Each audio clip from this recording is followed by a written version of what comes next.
Chuck Todd is going to both sides caring about the virus, I guess. Take a look at this.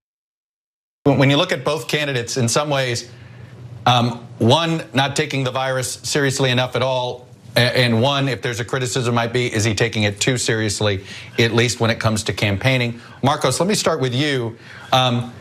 Is there any part of you that's nervous about the light Biden footprint when it comes to campaigning, when it comes to the door knocking, when it comes to this stuff? It is probably the only hole in the campaign infrastructure, which is obvious why it's there. It's due to the pandemic.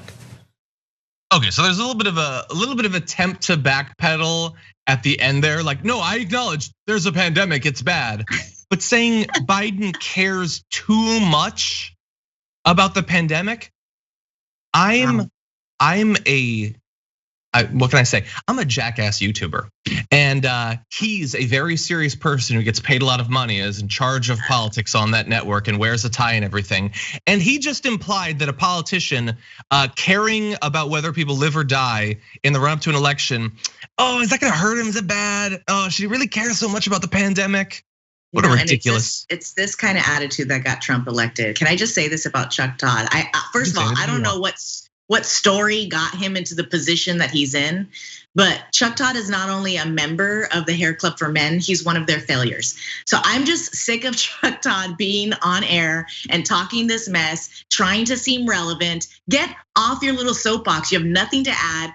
And a lot of these CNN pundits are sort of trying to walk this line to make it seem like they're fair and balanced. You know, we saw just what's his name? I went blank on his last name. Van Jones. He's sort of like, well, you know, maybe those days are gone. We're not giving the GOP the benefit of the doubt anymore. They lost that 3.75 years ago, even before that Trump got elected. They don't get the benefit of the doubt.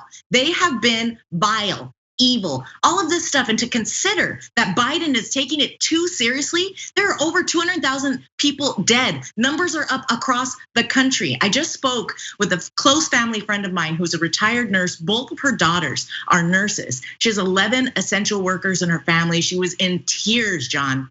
In tears. There was just a story that was on the Wisconsin Public Radio. And as you recall, Wisconsin was a very pivotal state in 2016. It really changed over. We had not seen it go red.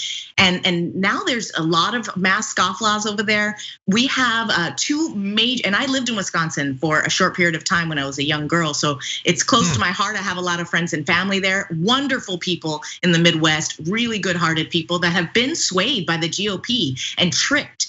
And there's a number of reasons why. We know we've gone into this whole racial inequalities and this fear of being replaced that a lot of white Americans feel, and the stronghold of white supremacy, no matter what color you are.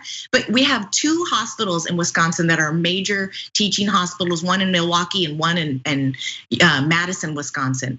And they are overrun, they're packed, they're filled to capacity. The doctors are gonna have to start triaging to who gets a ventilator, who lives and who dies. This is in our country, John.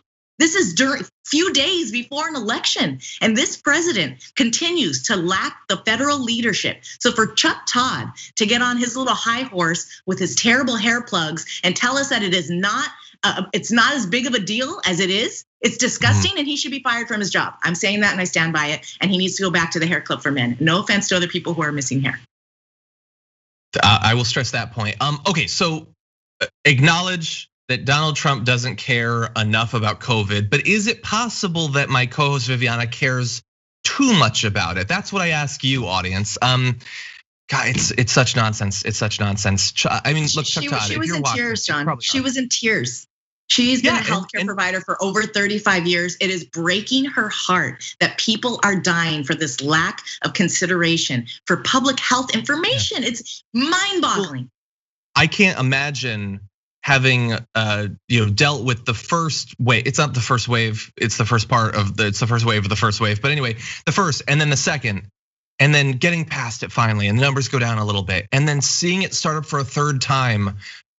How could you process that as a healthcare professional? I don't know. So my heart goes out to them, and it's other states as well. I think it was Idaho is gonna have to decide when to start taking people off of their ventilators, because like if you're like hypothetically, you need this ventilator to survive. but you're not recovering fast enough. Sorry, we got to take you off because there's not enough. That's what they're going to be doing. We have death panels throughout the country. Let's keep in mind who was not a triage patient. Let's keep in mind Donald Trump. He wasn't feeling well, so he went in, boom, stem cells, the whole thing. Yep.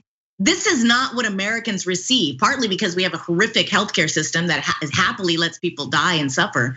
But we have people that are struggling to even pay for regular bills. They don't even know if they can afford to go to the doctor. So a lot of them are not even getting the help that they need when they can. They get there too late.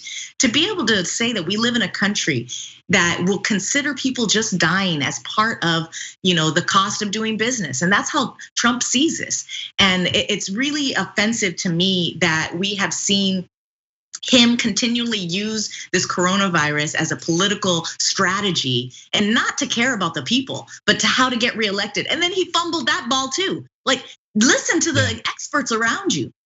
It's pretty gross. We had another story that we were going to talk about, but I also think it's reprehensible some of these GOP and administration members that are coming forth and going, oh, Trump's a bad guy. Oh, Trump did this and that. You're not going to make money off of this now.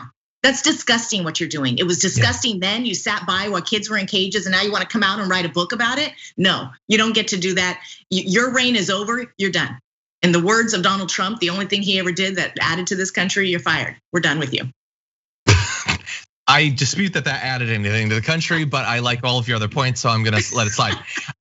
Yeah, and so okay, let me answer Chuck Todd's question, and while also noting that Chuck Todd, they're never gonna love you. I don't know how I can convince you of that. They call you a sleepy Chuck Todd. They hate your guts as much as they hate Van Jones and Rachel Maddow and all of that. I guess, and they're trying to be liked. They're trying to be liked so bad. They're not gonna like you. Yeah, it's the left doesn't like you. Yeah, exactly. You've put yourself in a great position. But he still has his job, so I guess it's okay. The joke's on me. He gets paid millions of dollars every year. But anyway, to answer the question, is Joe Biden caring about it too much? No. So let's take a look at the most recent numbers. Again, remember, this is just days out from a presidential election. 79,000 cases reported in the last daily reporting. 45,000 people in hospitals right now for COVID. And what do you know? The COVID death toll was over 1,000 again. Just for one day. I will never be able to stop pointing out how crazy it is that 1,000 people can die in just one day. And it's kind of news. A little bit, kind of. It's only 250 Benghazis in one single day. And so, no, I think that Joe Biden should probably take it seriously. And I would argue that he's probably benefiting electorally from the fact that he appears to take it seriously and Donald Trump couldn't care less. Absolutely, as the numbers rise, the support for Donald Trump declines. Too many people are sick, too many people are losing loved ones. They're not able to see their loved ones when they're in the hospital. This was the wrong strategy. If he was trying to be a strategist, you failed. And it's reprehensible. I honestly, all of these people who are part of this, it's inexcusable and you should be ashamed of yourself. This is gonna be a stain on your character for life. And it's a stain on this country. I mean, we won't ever forget 9/11. We'll never forget. Well, we won't forget this either. Never. Yeah, no, we're gonna be trying to explain to our grandkids someday how horrendous this time is, assuming that grandkids are still a thing in the future. And we won't be able to. The fact that we're having, a third of a 9/11 of American deaths every single day, and we're fighting for months to convince people that that's a bad thing.